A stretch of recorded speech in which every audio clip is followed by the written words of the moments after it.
This is One on One.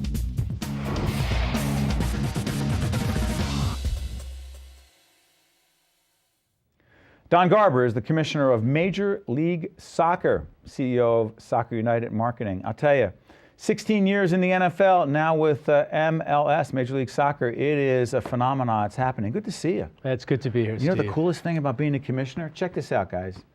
Don just showed me this. He's got his name on this ball People right are here. kicking me every day, man.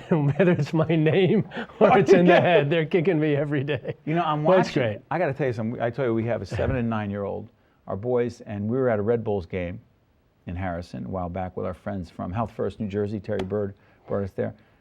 It is so exciting. And you guys were doing this program, you're kicking off a big season. Right. Right? Exploding, no? It's beginning to explode, Steve. You know, it's still only 16 years old, but the country's rapidly becoming what we call a soccer nation. Teams in the United States, teams in Canada, lots of people coming from different parts of the world, particularly here in this part of the country, lots of diversity. All those people love the game. We don't have to convince them soccer is great.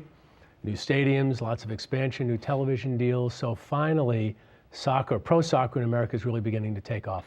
Now, marketing, branding for the NFL versus Major League Soccer, biggest differences are? Credibility, awareness, and relevance. You know, the NFL is just part of everyday life. So when you're trying to promote the game, you don't have to make people aware of it. You got to have DNA, them no? take the helmets off, have them understand the players, try to talk about what good guys they are, try to show that the teams are good community citizens. But there isn't a person anywhere that doesn't know about their home team. With us, it's about promoting the sport, getting people to care about the game, understanding this beautiful game is the most popular sport in the world for a reason. We've got great players, not that many people know about them. How do we get them exposed into the community? All those things are a big part of what our task is, some of the challenges, but also the opportunity. You know what's interesting is I watch our kids who are now in youth soccer. I wonder how much of it, I mean, as a little kid growing up, you know, getting caught up in the Yankees on the baseball side, Mickey Mantle, you know, wanting to wear a Mickey Mantle jersey, caught up in Mickey Mantle stuff. And you watch kids getting caught up in superstars like Beckham, like Robbie Keane, and Henry, right, who plays for the Red Bulls, and is it Rafael Marquez? Marquez, great Mexican player. I ask myself how much of it, the success of Major League Soccer, is a product of a few superstars, or is that not enough? Well, you know, Steve, it's as spending almost 20 years at the NFL. They looked at what the NBA did, which is all about star power, that MTV generation, and making it about Michael and making it about LeBron Magic and making it about LeBron. Right. And then the NFL has made it about their teams. The hero are the New York Giants and the Green Bay Packers. They represent the community. They have a particular character that speaks to their city. And as we kind of develop our plan, you know, we go back and forth between, you got to have star players. David Beckham has got to be in your league because everybody in the world knows about him. Right. Young American Landon Donovan, who's the captain of our national team, when he scored a goal in the World Cup, it was the #1 Twitter. Looking at Beckham right there. I mean, David's a guy that there isn't anybody who doesn't know about him. He transcends He's soccer a cultural and sports. figure. Right. When the Prince came over, the first person that he and his new wife met with was David Beckham in LA. Right. He met them at the airport. So, you know, we've got to build our brands. We want people in New Jersey to know about the Red Bulls. We want them to know about the Galaxy in LA. We want them to know about the Seattle Sounders in Seattle.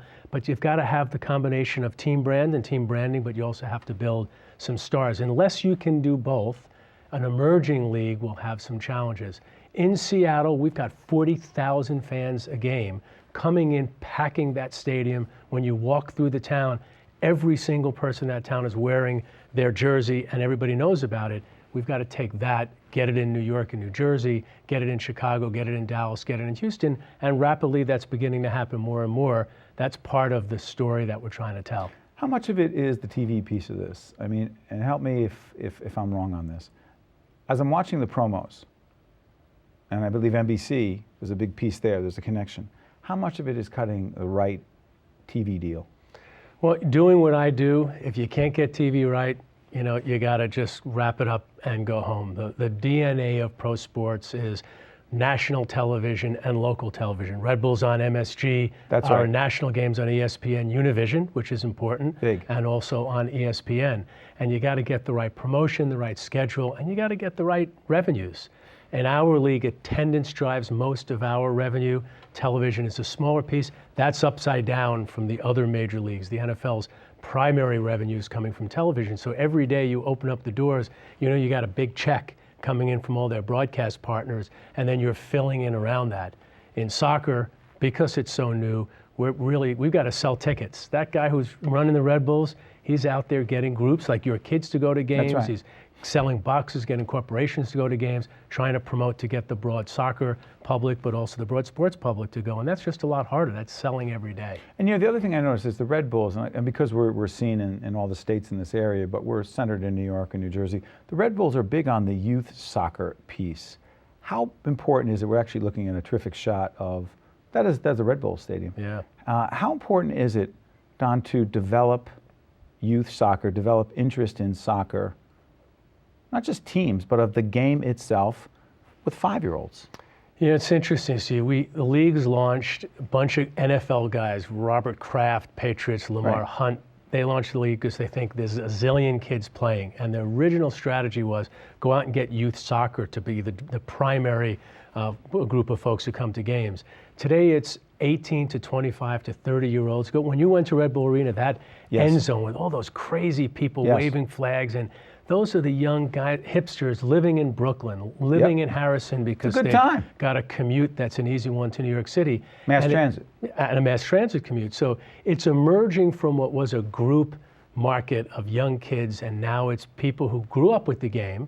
Now they understand it. Now they live in town. They might have moved from somewhere else, or they might have come from the New York area. They understand the game, and now they have an opportunity to kind of translate that passion that they see when they're watching Manchester United or when they're watching the World Cup. And that's kind of the most important market. ESPN just came out with a poll. The second most popular sport after the NFL among 18 to 25-year-olds is pro soccer. Now, even I was shocked to see that. But that's got, excuse me for interrupting, Don, that's got to say huge upside growth potential, no? Massive, and that's why we're expanding. 19th team hits this year. This year. Where? Montreal. Opening game will be in the Olympic Stadium. We'll have 58,000 people in that opening game on Saturday night. Broadcast in French language up there, but also on the ESPN of Canada. These are things that the person who's not engaged in the game doesn't quite fully get. But man, it's kind of exploding a little bit in North America. But our whole goal is, you got to go slowly. You've got to understand the NASL was folded. That's the right. Pele Cosmos That's right. days. We're building it slowly, bit by bit, piece by piece. I'm absolutely convinced that within the next generation, within our next 10 to 20 years, soccer will be one of the most popular major leagues in the United States and Canada. Folks, do yourself a favor. Check out the league. It's Major League Soccer. Don Garber is the commissioner. I know it because he actually has a ball with his name on it.